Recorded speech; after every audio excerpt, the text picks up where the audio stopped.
अरे गूगल में हरदम सैया अच्छा डूबल रहेला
तो आइए गीत और संगीत आपके सेवा में चल रहा है। सबसे पहले जिनके बदौलत ये महफिल सजी है, जिनके खुशी में हम और आप आए हैं, उनका स्वागत हो।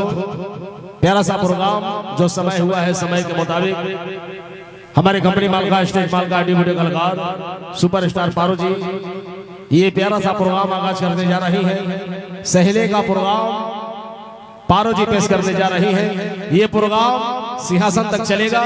पारो जी दूल्हे साहब के पास जाएंगी और इस बारात के मालिक हमारे गार्जियन जहाँ कहीं भी हो, दूल्हे साहब के जितने भी सगा संबंधी आदरणीय गार्जियन है, बाबा, नाना, मौसा, फूफा, चाचा, दोस्त, साथी जितने भी आए हैं, आप सभी से मेरा प्रार्थना है कि दूल्हे साहब के पास बने रहे। और पारो जी सहले का प्रोग्राम पेश करने जा रही है, आ रही है सहला का कार्यक्रम लेकर। और कहा गया है, क्या कहा गया है? कहते हैं कि ना अमीर से होती है ना गरीब से होती है। पारो जी, हाँ जी, ना अमीर से होती है जी, ना गरीब से होती है, अच्छा। ना दूर से होती है ना करीब से होती है, जहां भी होती है ऐ मेरे दोस्त, शादियां तो नसीब से होती है, नसीब से होती है। आइए सहले का प्रोग्राम, बारात मालिक आप दूल्हे साहब के पास बने रहे। पारो जी आ रही है, चलिए कमाओ।